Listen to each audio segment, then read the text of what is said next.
This is our spoiler talk for War for the Planet of the Apes. So if you'd like a spoiler-free review, click that link right here, because right now we're going to dive in deep and spoil this movie.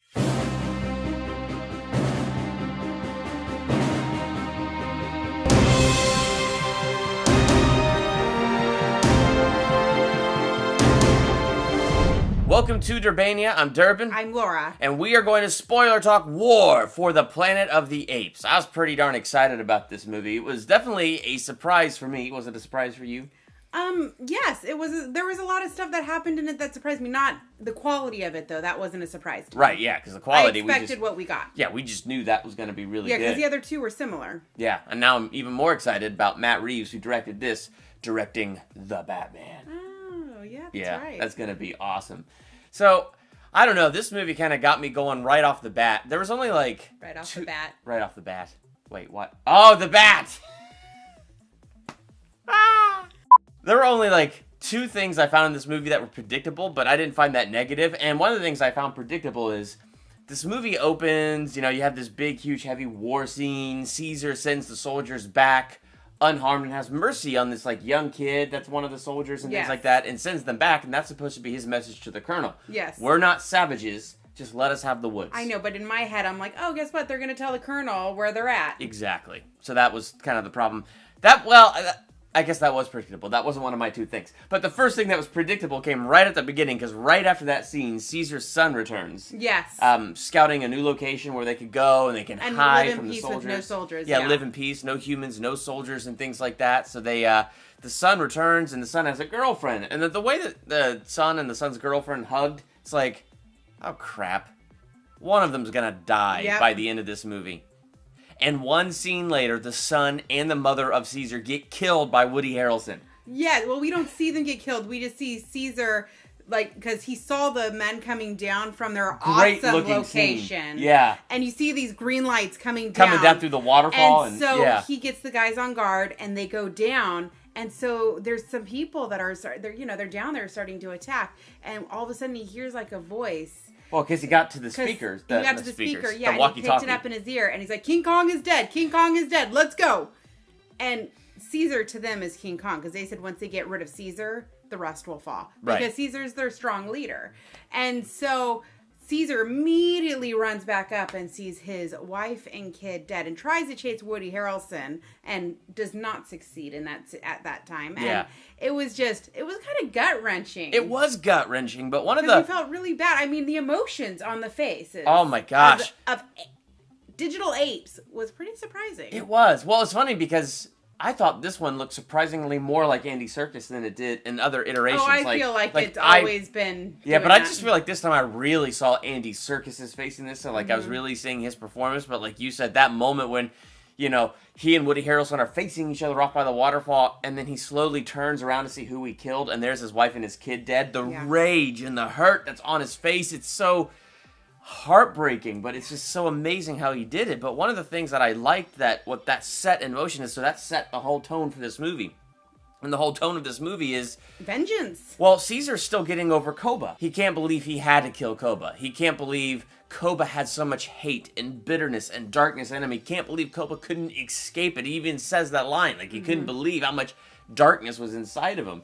And now Woody Harrelson killed his wife and kids. And so you have Rise of the Planet of the Apes, where Caesar is all loved by human beings. Mm-hmm. He was not experimented on like everybody else. Yeah, he had bad moments, especially with Draco Malfoy. Yeah. But I'm just saying his majority experience was love. Yes. And Koba's majority experience was torture. Oh, yeah, testing. Non-stop testing. And so...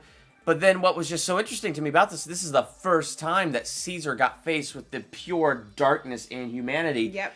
And it made Caesar face the darkness in himself, because now he just had an unyielding hate for Woody Harrelson that even Caesar said at the end, he's like, I am like Koba. Yeah. I cannot escape my own hate. Yep. And that was kind of powerful throughout the movie, where he would have moments where he was particularly angry. I forgot about this. So where they're breaking into the camp, that first camp right after all the soldiers moved on. Yes. And the one, Snow, the white gorilla that was working with the apes, had betrayed them. And he's the one who told them the location of where the apes were living. So that's how Woody Harrelson knew where to go. I can't even think of what his character name was. Colonel. Yeah, Colonel. Yeah, Woody Harrelson was Colonel. Yeah. But he kills the white ape. Like, the white ape's about to call for help for the humans to come. Yeah, and he basically and he suffocates him. Yeah, and so then he starts having visions of Koba saying, "Ape, don't kill ape."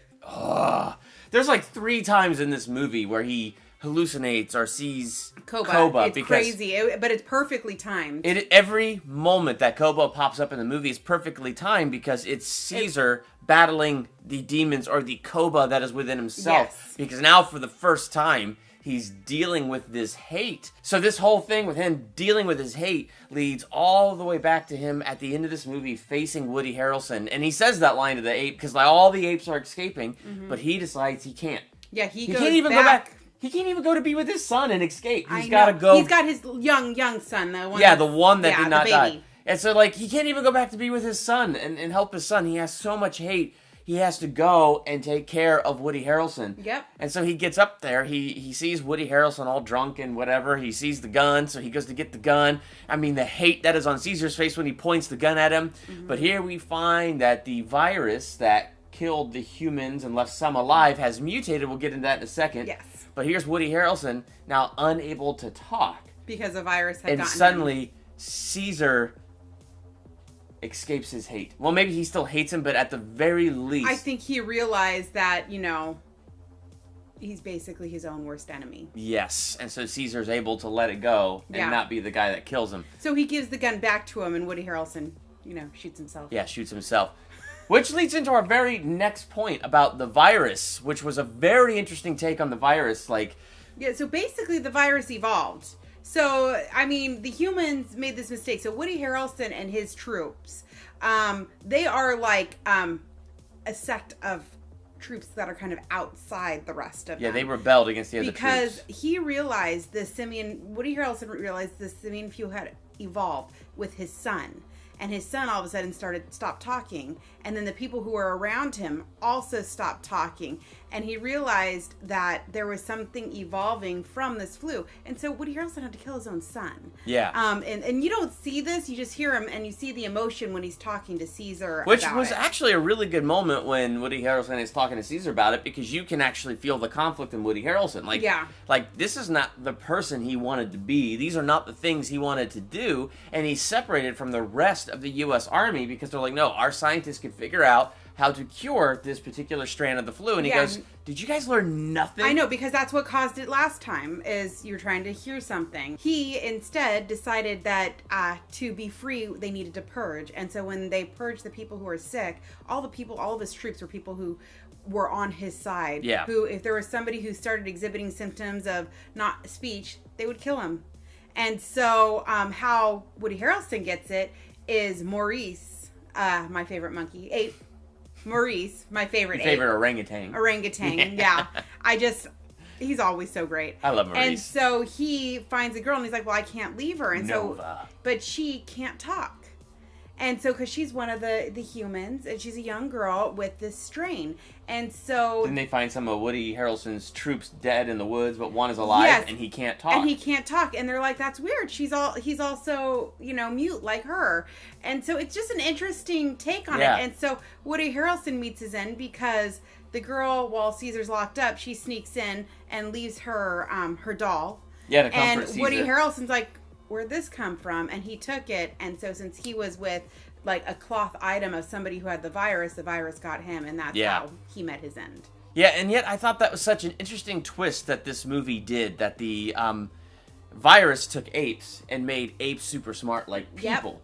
And now the virus has mutated its strain, and it's going through human beings and making them dumb beasts. Yeah, so the ones who are immune to the death factor of it are now getting the opposite. Yeah, now the humans that are alive have to try not to get this virus so they don't turn into dumb beasts. So it was kind of, to me, that was just so interesting to watch this complete and total role reversal in this movie, to watch the humans who are really smart trying to cure Alzheimer's mess with nature and unleash something that made apes really smart. Now you get to the conclusion of this trilogy, and now the humans are becoming the dumb beast as the apes continue to get smarter and smarter. And one thing I wanted to bring up about them getting smarter and smarter was the comedic relief ape. Yes. Who called himself Bad Ape. Because when he was in the zoo, that's what they called him. And so he just thought, oh, that's my name, Bad Ape. But he brought up something that we kind of picked up from the end of Rise of the Planet of the Apes, but did not come back to in Dawn of the Planet of the Apes, but now we get back to it here. Yeah. Because Bad Ape was not part of Caesar's tribe. No, he wasn't. He was not in the little jail with Draco Malfoy. From Malfoy. a zoo, from somewhere else. So what that shows is when the virus, the simian flu, was spreading, yes, it was taking out humans, but it was making all apes all around the world smarter. And we saw at the end of Rise of the Planet of the Apes, we saw that the virus got in airports and things like that, so on planes, and so basically this virus went airborne all around the world, which now, by looking at Bad Ape, he is the prime example of Caesar and his group are not the only ones. And Bad Ape said everybody from his zoo was shot and killed. Or, well, they said they were all dead. The way he phrased it, he put his hand to his head, but he didn't say gun or shot. He just said all dead. All dead. Yeah. He was such a great character. Yeah, he was a great comic relief. My concern, if I watch it again, he won't be a comic relief again. Because, I mean, he was a great character and he was important to the story. But there was just something, I don't know, there's something about him that I don't know if it would have great second time rewatchability for just the comedic side of it. Yeah. But I thought that was cool because it shows, I thought, like, his character alone, the way his character is the example of the fact that all around the world there are other apes like him. Yes. Because that's how that virus works and that's how it spreads. So that's how you get a whole planet of the apes. And now you have whole nations of apes out there who don't even know what other sects of apes exist. Mm-hmm. So one of the things I didn't predict, because, you know, movies, they kind of follow the same strain, so they're predictable. So in the beginning, Caesar saves 4 humans and sends them back on horses tied up. And there's this one kid who's like looking at him, checking him out. He's like, oh, you're him. He's like, why are you letting us go? And he's like, well, I want to let your colonel know that not all men are bad. All apes are bad. Or not all apes are bad. And so it's funny because this is like their sharpshooter for the team. Like he's the one who goes around with like a bow and arrow or a crossbow, and he takes him out from a distance. And so it's funny, I thought he would be the one to unlock Caesar's cage. Oh, yeah, because he kept, the way he'd give Caesar looks when Caesar was in prison in the camp and stuff. Yeah, it's like you thought he was conflicted about the whole thing. And it's really interesting that at the end, after Woody Harrelson shoots himself and Caesar, there's a big war going on with the humans and the other humans that don't think we should kill the people with the disease. He is trying to run out and escape, and he's throwing grenades to blow them up, and that guy shoots him. Shoots Caesar. Straight up shoots him. And he's about to shoot him again. And luckily, one of the donkey apes kills the guy right before Caesar. And so Caesar, there was a moment of forgiveness before the other guy died. And that also was fascinating. All the apes that joined Woody Harrelson's side. They were Koba's people, though. Yeah, they were Koba's people that joined. But then there were other people from Caesar's camp that betrayed Caesar's camp and joined because of... the white ape. Yeah, because of promises from Woody Harrelson and other things like that. And so they let themselves be degraded, a donkey painted on their backs and things, and it was like, gosh. Yeah, but it was just sad because, Caesar breaks the arrow off in his side that he got shot with, and, but then everything's blowing up, and, there's always, when you're put under a lot of pressure, you get a lot of adrenaline push, and you just take off, which is what Caesar did. He, overcame any kind of pain he was dealing with and took off. And then, this was one of the more disappointing sides to me. They get to their new paradise, and I'm sorry, it was not paradise compared to where they were at. Well, I get what you're saying. They were in these, beautiful redwood trees and waterfall and fresh everything. Yeah. And they go to a deserty area. But it was to get away from the people. In the desert area, they brought the soil back because it was soil they could plant things in. Probably because they're smart and they knew that, but they didn't say anything about that. No, they didn't, but that's what I picked up from him with the soil. Yeah, but then you see them, and it's they've got, a nice little lake, and there's some trees, but there's not, any real tree coverage, and I'm just that's disappointing. And then Caesar dies. Well, it kind of reminded me of the environment that the 1968 movie looked like. Yeah. So I think that's what they were trying to... I think that was what that whole official move was we're starting to move this into what Planet Because in the 1968 one, they worship Caesar. Right? I don't remember if they worship Caesar or not. I just know the Tim Burton one, they kind of made a religion out of him. I can't remember. I haven't seen the 1968 one all the way through, so I don't know. I was really young when I did, so I don't remember it. But I was just watching CinemaSins go through and sin the 1968 Planet of the Apes, and so the environment that they were in that reminded me of the environment they moved to at the end of this movie. So that's kind of what I was thinking. So I was thinking they were just trying to set it up to bring it to, what you knew. And that was really but sad. to me, it was like a both happy and not happy ending. So the other prediction that I had that I was able to predict was Woody Harrelson was going to die of that virus mutation because of the doll. But then what I didn't know, like I could half predict and half not predict, I didn't know what they were going to do with Caesar in this movie. I didn't know if Caesar was going to live or if Caesar was going to die. So when Caesar died, I wasn't surprised because I wasn't either. Yeah, I figured it's the ending of a just trilogy. a bummer. I mean, there's room for it to go on to more movies. There's room for it to pick back up with, to remake the 1968 classic Planet of the Apes. Like, there's room to go forward and do stuff like that. But, like, I didn't know how they were going to do that. Like, I didn't know where this was going to end. And so the way this ended with that avalanche burying the army that came to destroy Woody Harrelson. So it buried Woody Harrelson's camp. It buried this other army. It buried them all. Yeah, and all the apes ran up into the trees and they were saved. But it's like, all the while I'm looking at this, I'm like, what's going to happen with Caesar's side? He got shot with an arrow. I mean, if he doesn't die today, he's going to die sometime off screen of infection. Yeah, somebody can't take care of him. Yeah, there's no medical team here to clean his wounds. Yeah. He's going to die. And then he's sitting up there on the rocks watching the apes rejoice over their new home, and he's starting to pass out. And to me, that was another amazingly well-done emotional scene where Maurice has the tear going down his face because he looks at the wound and he knows. He knows it's fatal. And so, the first time through this whole series, Maurice talks. Yes. More effective than Bumblebee talking in Transformers 5. But for the first time in this whole trilogy, Maurice talks and he's like, your son will know Father and what Father did. And it's like, oh, crap. I mean, I almost had a little man cry going there with the tear going down Maurice's face. You don't have to lie, you didn't. And the tears going down Caesar's face, and then Caesar just slowly as he's watching his son play and watching his son play, and he just passes out. It was so sad.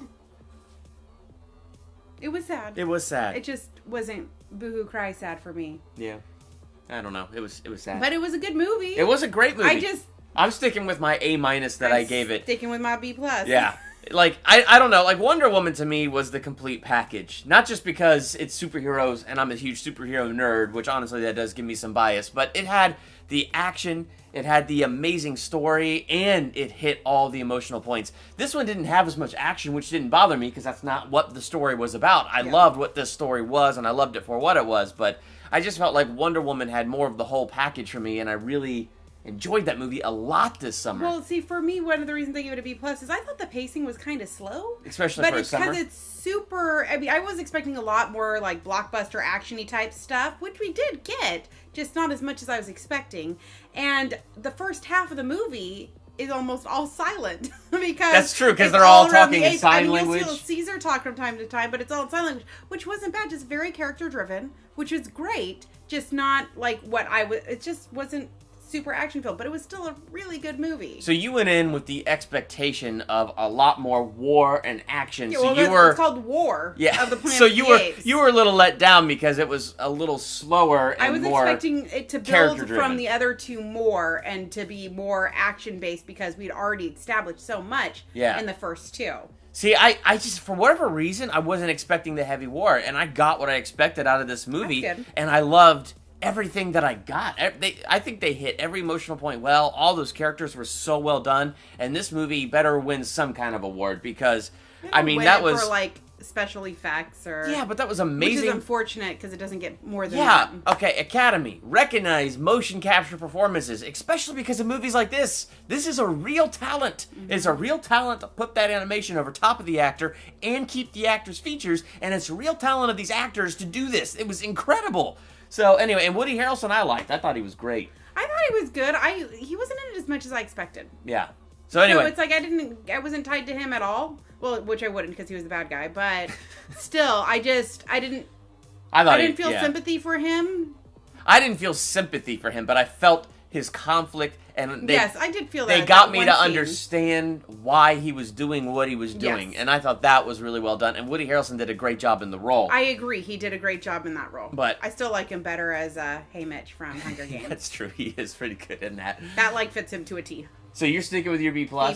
I'm sticking with my A-. What would you give it? What would you give it? Be sure to let us know in the comments. While you're there, hit that subscribe button to become a Durbanian. Next to the subscribe button is the bell. Click the bell so you're notified the moment I drop new videos. Got all kinds of great videos coming up this week. Got other great ranking videos, trailer reactions, and reviews, both spoiler-free and spoiler talk, all on this channel, so make sure you check all that out. Got other theological analyses dropping. You can check out my theological analysis for The Fifth Element. If it's already dropped, you can check out the link. I'm excited about that movie, so I'm excited to do that analysis, so make sure you check that out. I'm Durbin. I'm Laura. Thank you for checking out Durbania.